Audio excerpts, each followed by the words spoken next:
That's all very official, isn't it?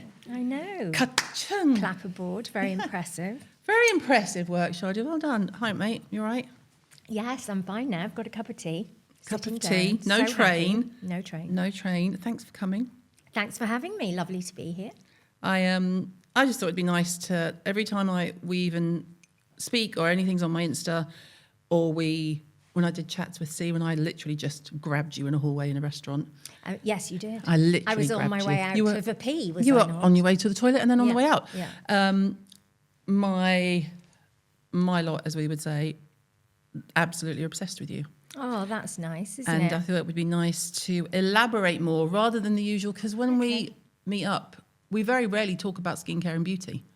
No, that's true. We talk about everything around it. We talk about politics a lot, Yes. children to a certain degree. Yes. But I thought, I don't know how much people know about your past in terms of why you know so much about Okay. things like makeup. Okay. Because you and I had similar beginnings in that we both left home early. Mm-hmm. How old were you when you left Wales? Just before I was 15. I mean, there's early and then there's... Yeah, I mean, I wouldn't recommend it. No. I certainly don't think it's a fabulous story. It's just what happened. Yeah. And then you ended up in London. Yes, came to London and then went to Brighton. I was in London for 17 years, and I think I've been in Brighton for 18 years.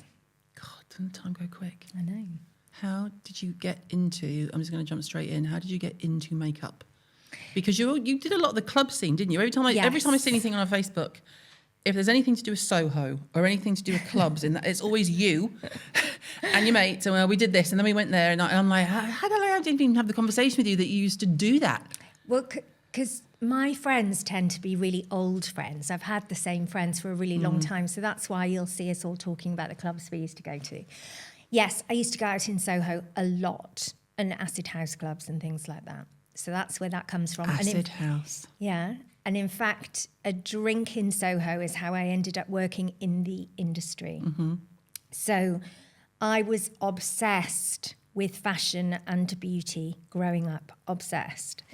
To the point where, like, my party trick was you could hold up any shoot in Elle or Vogue or Just 17 or Lux, and I would tell you who the model was, who the makeup artist was, who the stylist was, and I could just tell you without checking the credits.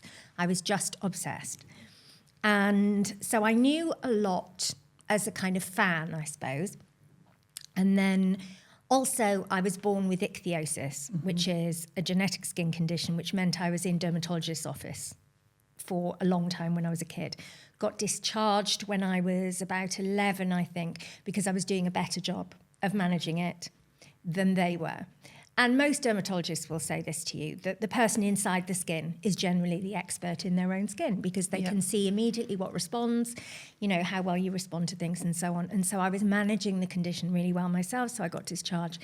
That's where the obsession with skin came from. The obsession with fashion and beauty was ongoing. So I came to London, and one night I was in a bar called Fred's on Carlisle Street. I was very young, so I think I was 15. Yeah, I would have been 15 at this point. Dressed in, something absolutely outrageous. And I was introduced to a makeup artist at the time. Her name was Pearl. Her real name was Lynn Easton, so her credit was Lynn Easton, but she was known as Pearl. And I was introduced to her, and we just got talking. She was a friend, actually, of a friend. And I said, I love your work. I loved this shoot you did. I loved that shoot you did. And she said, God, you seem to know an awful lot about this. She said, I'm looking for an assistant. I'm about to stop working with the assistant I have. Are you interested? And I said, yes, absolutely. I didn't have a kit or anything. And then we did our first job on a chocolate commercial a week later. People who follow lots of beauty accounts on Instagram, you may know Celia Burton, the makeup artist. Celia is Pearl's niece. Right. And Celia inherited Pearl's makeup kit, which I always think so lovely. And so I've sent her lots of pictures over the years, lots of snapshots over the years of like us in the park, us in bars. She's got loads of pictures she didn't have of Pearl before that I've sent her. And we keep in touch about that. She's so lovely. It's lovely to see the legacy sort of carry on. But yeah, so I became her assistant and trained under her as a makeup artist. But all I ever wanted to be was a journalist. I didn't want to be a makeup artist. I never wanted to be one. I wouldn't have been good enough to be one, not a successful one. I just only wanted to be a writer. So as soon as I was old enough to get work experience on magazines, that's what I did. And I've been a journalist for, I'm going to say 28 years, something like that. Yeah. And where was your Did first? every other imaginable job along the way. Oh, yeah, we all did our bit Yeah. of... And waitressing and service industry, as we've had the conversation before. I've done waitressing, I've done cleaning, Yep. I've worked in shops, I've done ironing. Yeah, you name it. Yeah. You name it, we'll do Pub, it. worked in a pub, worked in the Lock Tavern in Camden. Yeah. Bloody hell. What was your first writing job? My first writing job was a film review of the film Drop Dead Fred, starring Rick Oh, my Mayall. God. I mean, Yeah. that's some while ago. I didn't get paid, but it was the first time I The wrote first time you were something asked to that appeared in print, I think. Yeah. And where did you go from there? So I did loads of work experience over the years. You never got paid for work experience, so I always had to work at the same time. So I did work experience on loads of magazines, worked on Take a Break, worked on Looks magazine, worked on so many mags, worked on Woman's Journal, which no longer exists. I mean, none of these magazines really exist except for Take a Break. And then I finally got my break. I became the fashion writer at Loaded. Actually, I didn't. That's not true. I became the fashion assistant at Loaded. And I went to the editor and said, you should have a fashion news section. There's no writing about fashion. There's only pictures. And so they gave that to me. And then after a few months of that, I don't know, maybe 3, I went back to the editor and said, you don't have a grooming section. You could probably sell quite a lot of advertising if you had a grooming section. So he said, do you want to do that? I said, yeah. So I went away and I did that. And they How old are you at this point? I think this would have been 97, 98, thereabout.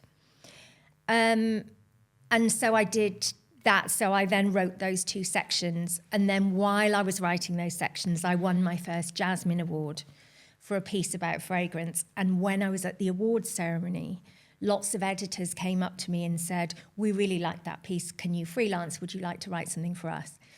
And so then I started writing for Marie Claire Health and Beauty, Attitude magazine, those sorts of magazines. And that was it then. I was kind of off and running. What was the piece that you won your Jasmine Award for?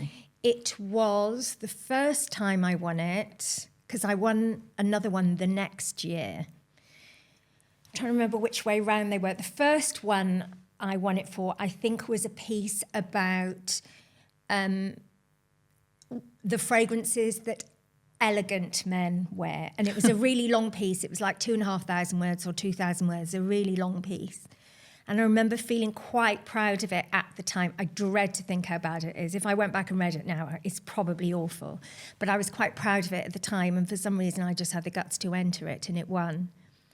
And then off the back of that, I got loads of work, and then I never stopped working. I feel very lucky to be in that generation of journalists, because it's very, very hard for the new generation of journalists to only do journalism. Yeah, they've also got to be content creators, influencers.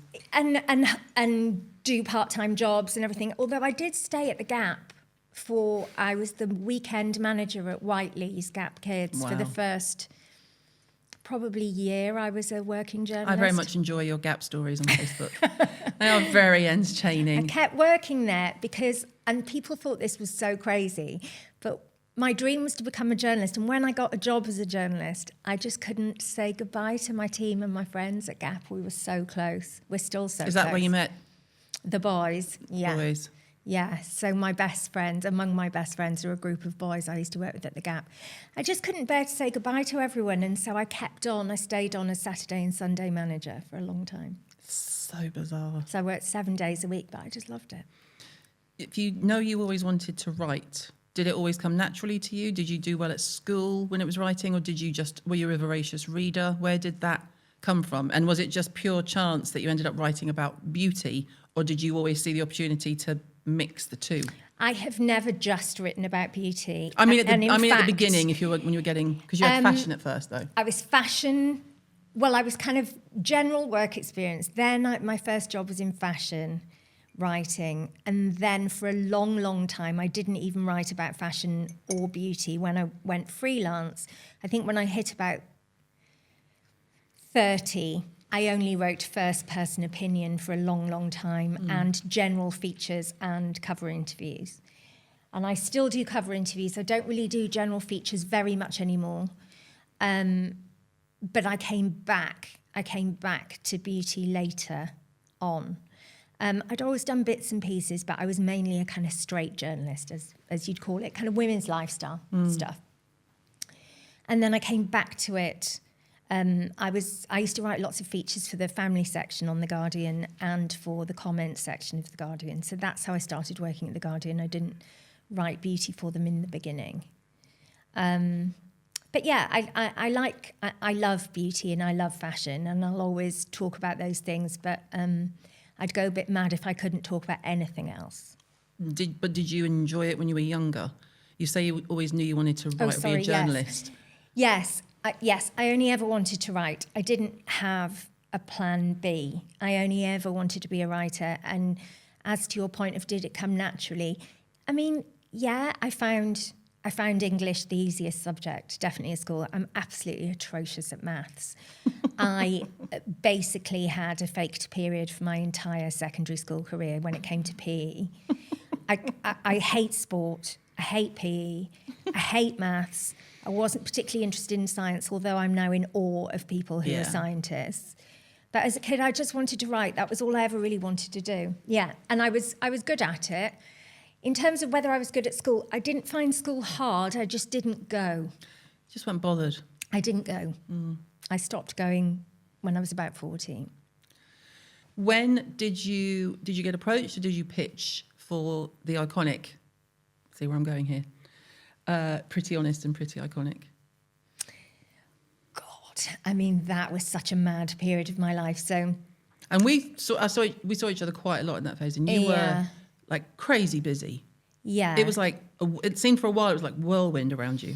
Yeah, that was a crazy period. So lots of things were happening for me personally. So I was approached by an agent called Curtis Brown and to write a novel. They had read my non-beauty writing, a lot of it over the years, and they approached me and said, would I be interested in writing a novel? So I was about 40,000 words into this novel, and I began to get divorced, and I had absolutely no money, and I had to pay for this divorce. For various long and personal reasons, I had no money. So I thought, maybe if I write a book about beauty, maybe I could make some money to pay for my divorce. And I approached my agents and they said, no, I think you should carry on with the novel. So that slightly went off the boil. Then one night I was at Gizzy Erskine had a dinner party for a cookbook she had coming out. And her publisher came up to me at the dinner and said, have you considered writing a beauty book? And I said, well, yes, I have, but my agent's not keen on the idea. And she said, I'd be really interested in buying it if you did. So I switched agents. And that's one way to do it. Okay, then. I went to a different agent, who's still my agent, and she said, I think there's something in this. And I said, well, Gizzy's publisher wants it. And she said, no, I think we should send it out more widely. So she said, write a proposal. So I wrote a 3-page proposal, I think it was, of Pretty Honest, of what became Pretty Honest. Actually, it was pretty faithful to the book we ended up with.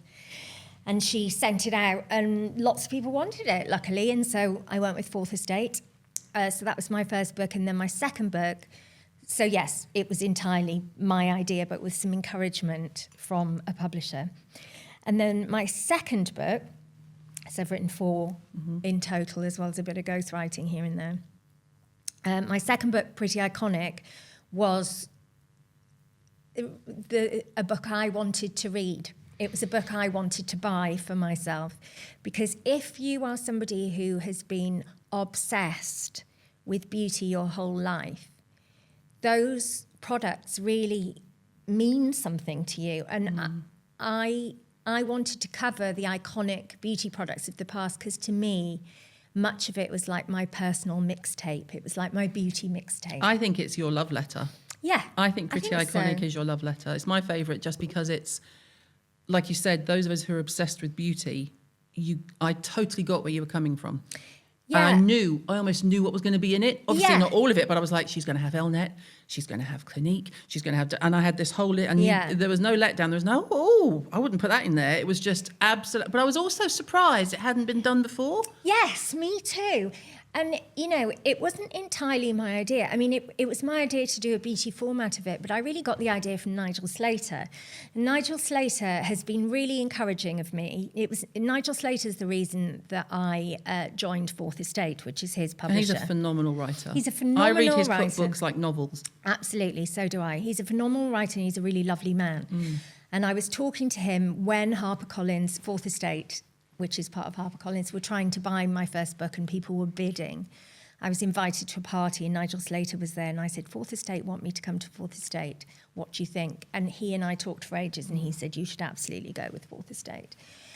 And his book, which was all about great British dishes and his memories of certain dishes, whether it was a cheap ice cream in a stainless steel bowl or whatever, or a Bounty or whatever it was. I really loved that book. And Eating for England, I think it's called, yeah.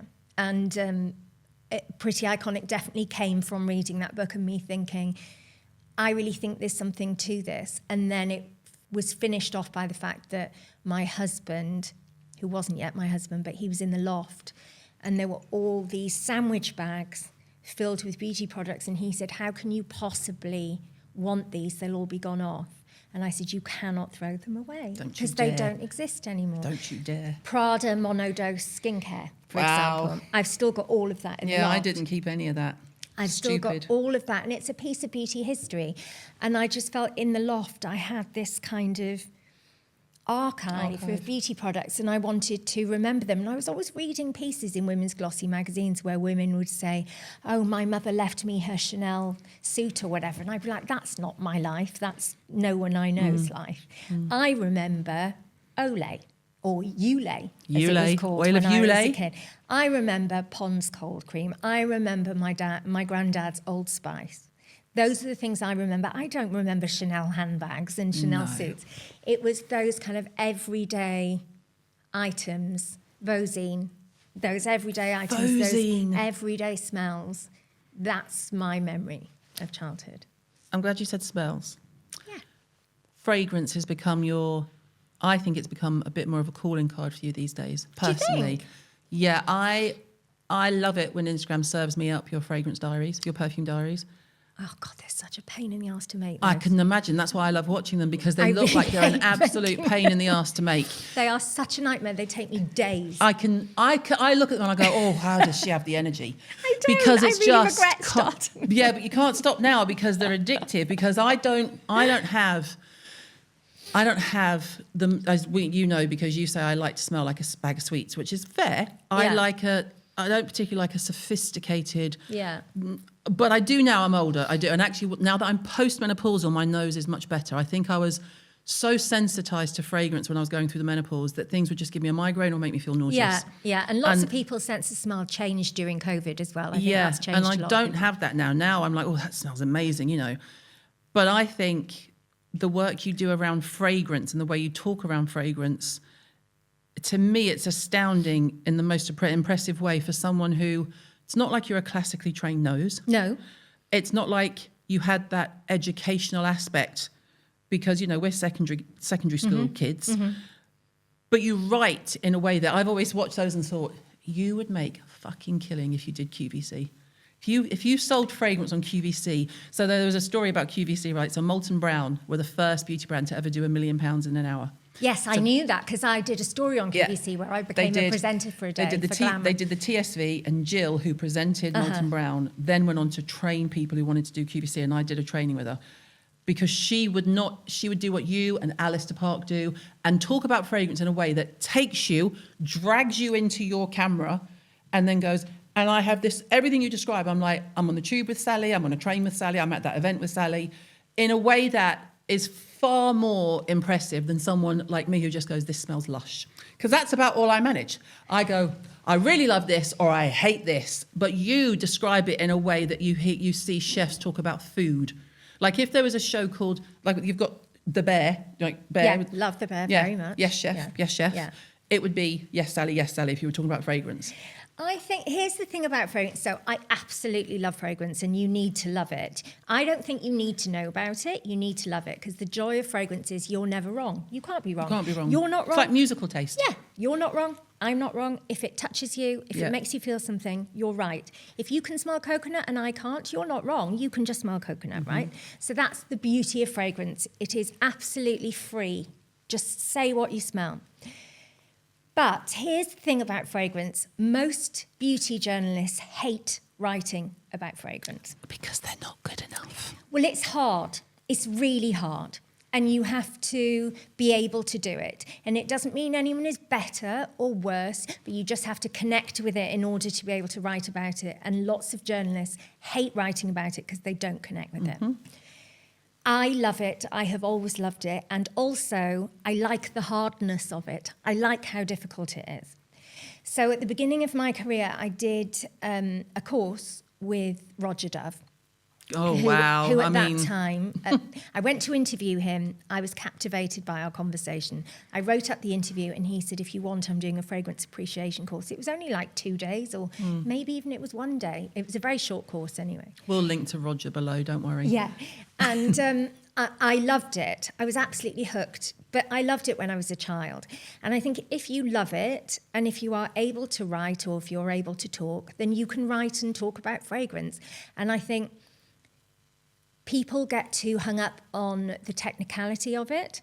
But what I always say to people, I mean, I'm one of the few journalists who writes about everything across beauty, right? And it's hard to be taken seriously when you do all of them. Yeah, and I don't do health and I don't do wellness because I find wellness problematic and I find health boring, right? Health is obviously very important, but I find it boring. Talk about manifestation. Can't even. But I'm one of the few journalists that writes about all the categories within beauty. Yeah. And I always say to people, look, they're so different how you approach the writing because skincare is science, makeup is art, but fragrance is magic. And you have to approach them in completely different ways. And I think the closest thing to fragrance writing is not skincare or makeup writing. The closest thing to fragrance writing is wine writing. Because it's so subjective and you're having to pull comparisons and metaphors and analogies out of the sky. And you are basically describing, in the case of fragrance, air. You're trying to explain air to people. But you do it's it quite very bonkers. well. But you do it very well. How many Jasmine Awards have you won? If you have to stop and count, it's a lot. I mean, more than a handful, yeah. I mean, like 6. What was your favourite article that you wrote? Or most memorable? Ooh, Because we'll dig it out and put a link in. I had to write, I won 1 year for a piece I wrote for Stylist, which was a love letter to Number 5. And it was like a personal, why Number 5 is so great. And that meant a lot to me because my relationship with Number 5 is very personal. I mean, it's basically the longest relationship for my life, to be honest. And it was really personal. I would have been really upset if somebody else had done it. And it won. So, yeah, that meant a lot to me. So you were like, tick. Yeah. Digressing slightly, before we go down the beauty and the skincare road, because obviously I'm going to have to pick your brain, beauty banks. Where was the impetus? If you just tell us, because obviously I know, and we'll do a big link to make sure people can access and help. Where was the impetus for that? Because you have to have seen it, I think, to experience it. So did someone have a conversation with you and say, we're actually struggling really hard with this, or? No, I was in a homeless shelter. I was sitting in a homeless shelter getting ready to film something with BBC Wales about homelessness. Yeah. I had written and, I had written and presented an item about homelessness for Welsh television for the BBC. This was a few years ago, 2018, end of 2017, something like that. And I, amongst other places, I was filming in a homeless shelter in Cardiff called the Huggard Centre, and I was sitting behind reception. And the Huggard Centres can be quite a dangerous place. Different homeless shelters have different atmospheres. The Huggard is so massive. It's a little bit nerve-wracking to be there. People with very chaotic, troubled lives, lots of mental ill health and so on. So I was kind of locked behind reception, waiting to start filming. And I looked under the desk, and there was a cardboard box under the desk, and it had single tampons in it, single Bic razors, tiny little, you know, the kind of soap you get in a Premier Inn or a Travelodge or whatever.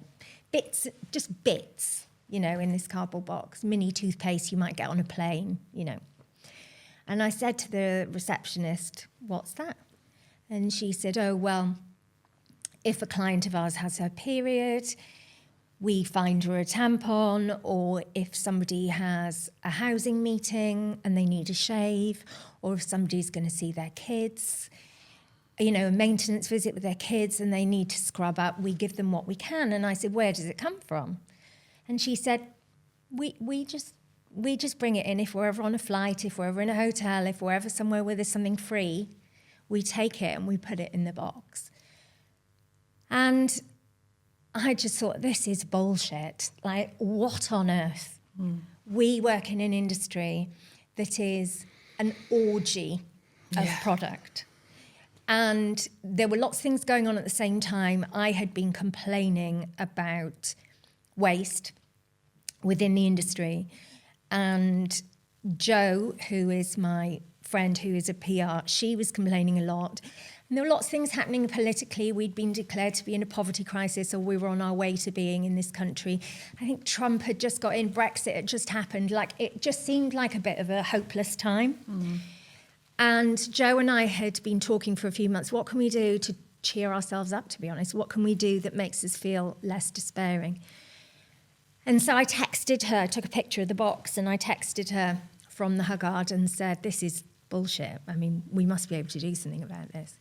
And she said, "Let's get all the brands to give us products and ask members of the public to give us products, and we'll give them to people who can't afford them to stay clean." She went, "It's like food banks, isn't it? Beauty banks." I went, "Oh, yeah, great." And so the next day, I wrote a column about it for the Pool.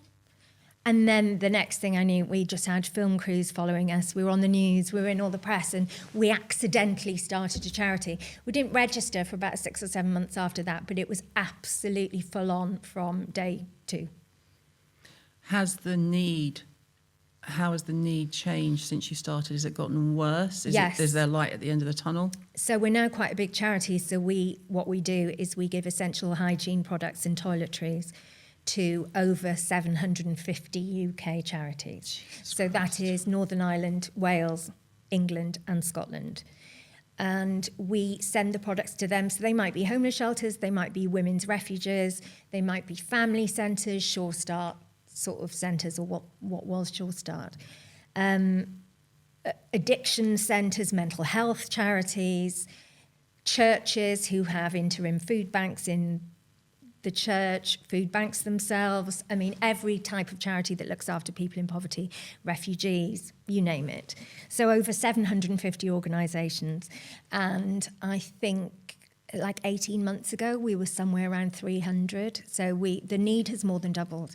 We cannot service everyone, although we always try. And I think our approach is unique. People get what they ask for. We can generally source them what they actually need. We don't just send them generic packs that they might not need. We find out what they need, where their needs are, who their clients are. So, for example, a homeless shelter will typically be 75% male clients. Right. So we would skew what we send them in one direction. Another charity might have their own bathroom, so we would send them jumbo sizes so that everybody can help themselves. A homeless shelter would need minis. Obviously, it's a family centre. We're talking baby products. We're talking washing powder, hygiene products, nappies, that kind of stuff. In schools, we like to send them like cool, like designer shower gels if we have them, so they don't feel left out from the other kids. So we're really, the team is amazing. The team is absolutely amazing at like making sure people get things that aren't just the bare minimum. They're things that make them happy. It's a massive undertaking. Yeah, it's huge. Did the scope of it shock you? Yes. I don't think we would have started it if we knew what we know. No. Because it it is was so just- much work. Obviously, we don't get paid. Joe and I don't get No, paid. of course. We obviously pay the team. I don't think we knew. We definitely didn't know how much work it would be. However, I'm glad I didn't know, because I'm glad then we you did did it. Yeah.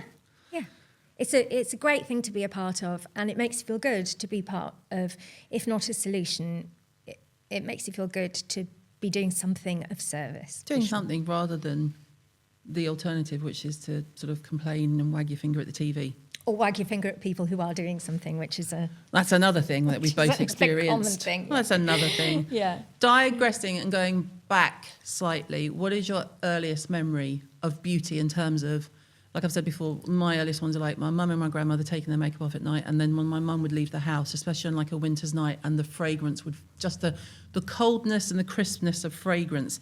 Is there a word for, because I know there's a word for the smell of the grass after the rain has dropped. Petrichor. But is there like a perfume core that we could adapt? Because it's so strong in me that when I come in from work, when I come into the house and it's been cold, and I feel my perfume kind of coming with me, I have a moment of, It's one of those things where probably Scandinavians have got about 18 words for it. They probably have. But not as far as I know. Maybe one of your listeners will correct me, and I would love to know if I'm wrong. I remember my first beauty memories for sure. My mother didn't live with us, but my grandmother, I spent a huge amount of time with my grandmother, and my grandmother was always impeccably turned out. Mm-hmm. And my memory is of all working class women in South Wales looked amazing. Same as Liverpool. Yeah. So they always had their hair done, you know, and it would be so cheap to get your hair done. It'd be like £1.50 or something to go and get your hair set.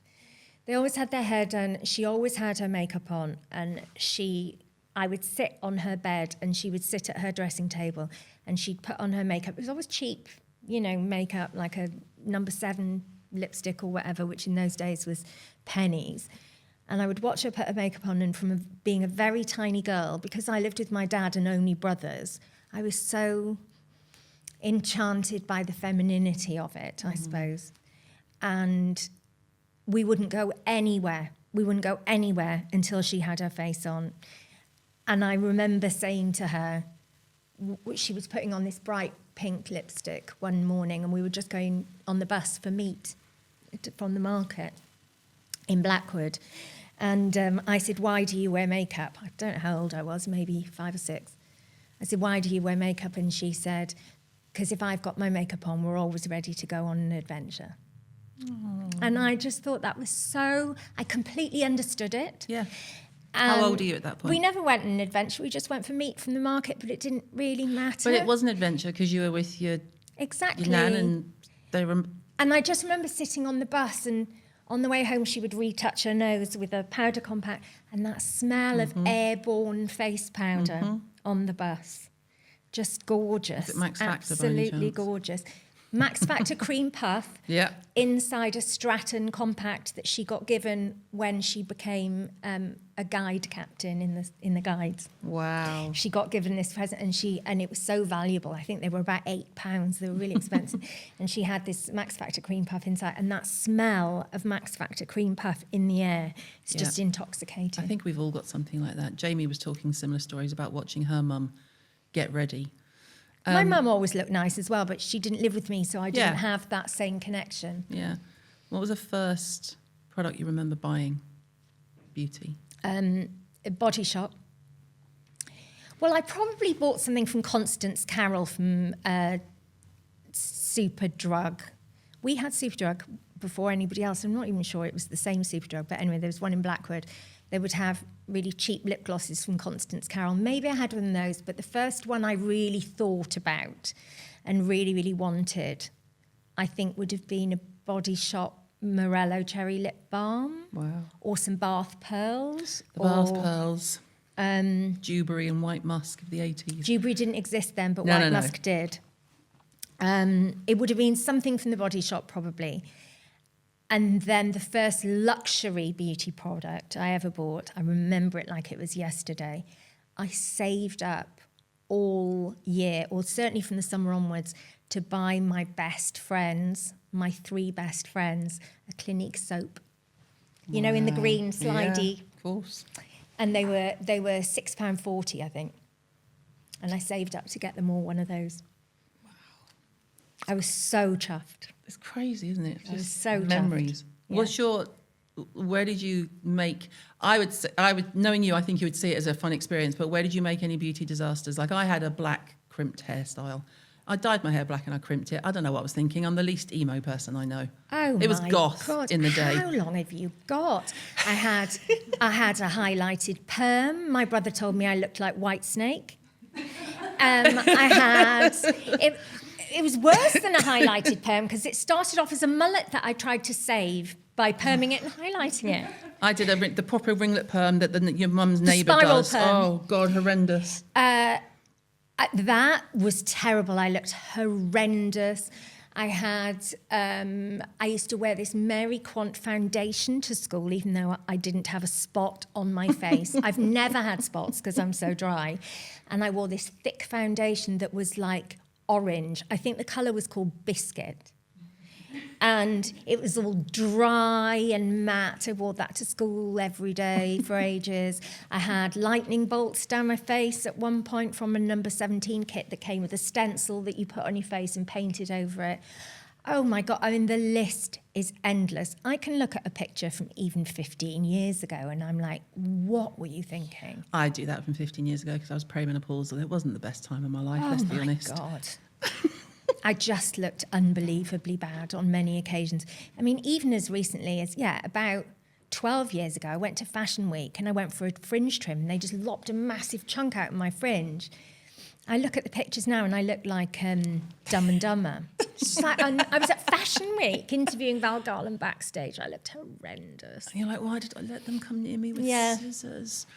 Yeah. What are your, because everyone's always, I get asked the same questions, we get the same thing all the time, like your ride or die product, like your one and done, you can't say number 5, buy it for life product. So let's assume number 5 is always here, it's more like a monument. Sure.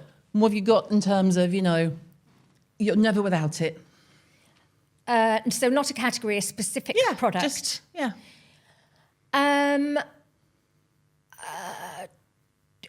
Some kind of body lotion. I don't think there will ever be a time in my life where I don't own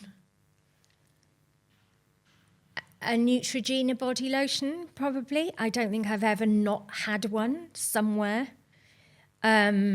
A nice rich one for your skin. A really rich body lotion, and I could not be without it. I mean, I literally couldn't leave the house. I couldn't. I don't know how people don't moisturise every day. I couldn't leave the house, and I have been in people's houses unexpectedly. And the next morning, I would have to leave without a shower if there was no body lotion. Oh, yeah, you can't. I could never have a shower and not put body lotion on because I would be in pain. Like, I would be so uncomfortable. It's too severe. Yeah. And what about smells in terms of beauty products? Because you are a big lover of fragrance and skincare. I mean, I do love... I mean, I love not in everything. I need it in a cleanser. Oh, yeah, and a moisturiser. I like that. And a moisturiser. I'm not bothered about serum. No, I don't treatments need are different. That's what we did with the Skin Rocks. We did, you can have fragrance-free or fragrance and cleanser and moisturisers, but the treatments are fragrance-free just so we can get on with the job here. This is how I feel, basically. But you want what's your favourite smell? If you're gonna pick a beauty product? Yeah, if you're going to pick a product. Oh, that's such a good question. Because, I mean, my mind... I want to tell you what my mind goes to because I don't want to influence your answer. Okay, so I love the smell of Johnson's baby lotion. Memories. Pink. My a family friend, Nana, she wasn't my grandmother, but we called her Nana.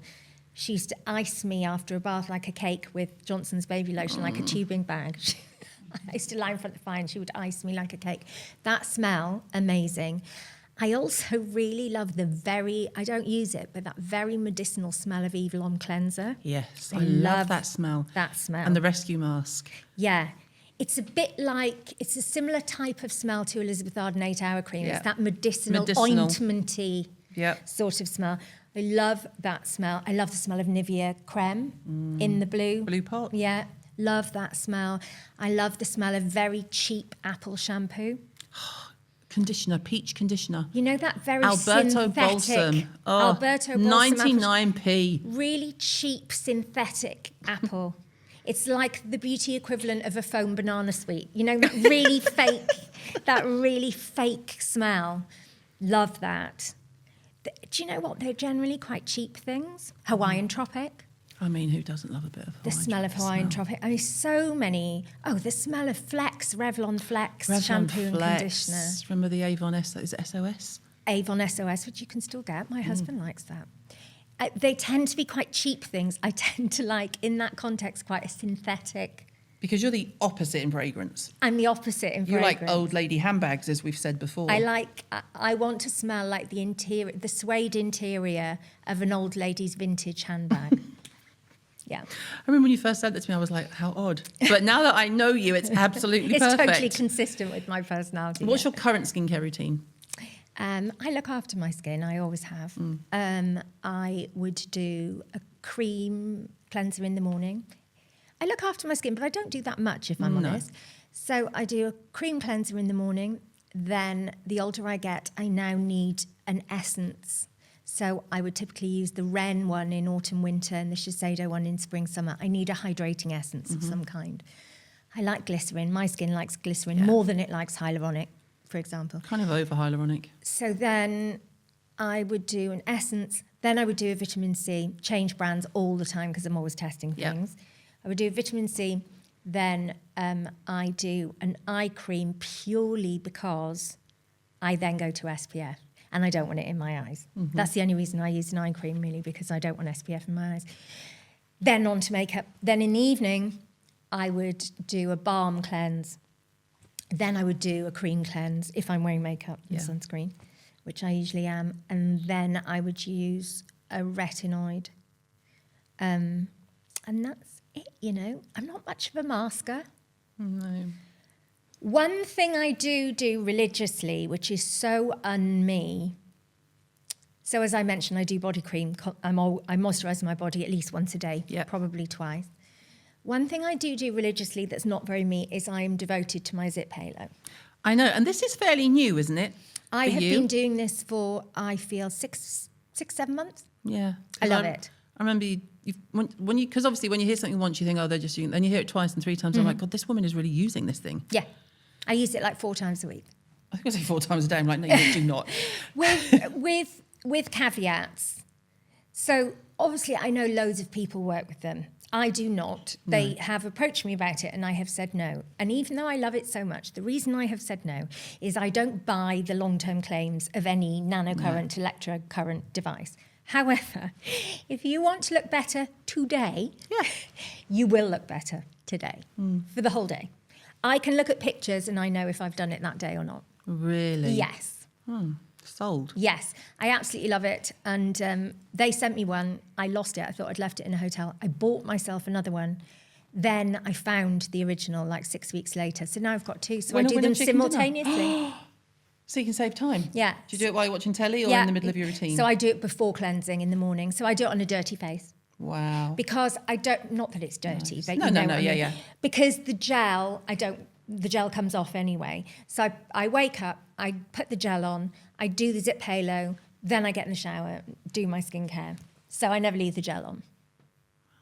It's amazing, amazing. But with caveats. And it's expensive and people are always saying to me, is it worth the money? It's like, I have no way of answering that question.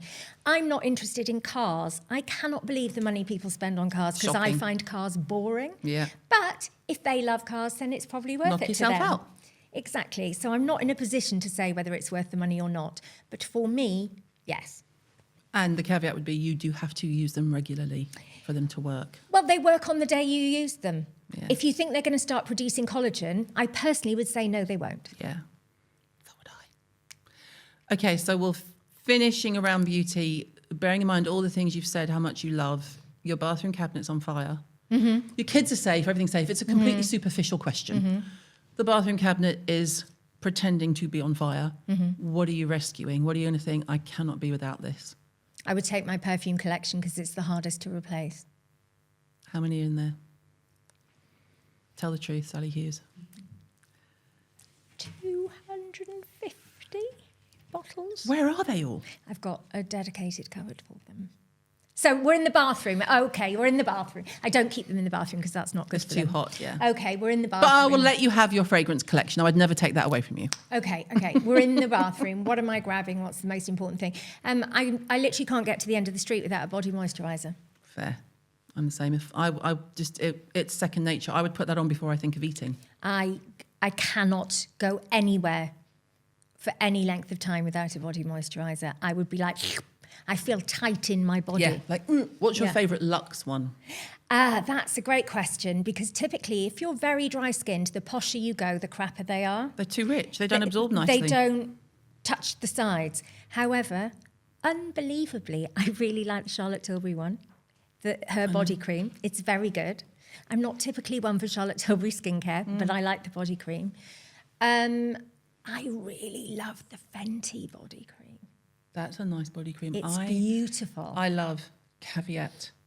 Didn't have to purchase it. It was sent to me, and I was very, very grateful with the La Mer body cream. Oh, it's stunning. In the tub. It's stunning. Yeah. I mean, I would use the word sexual. Yeah.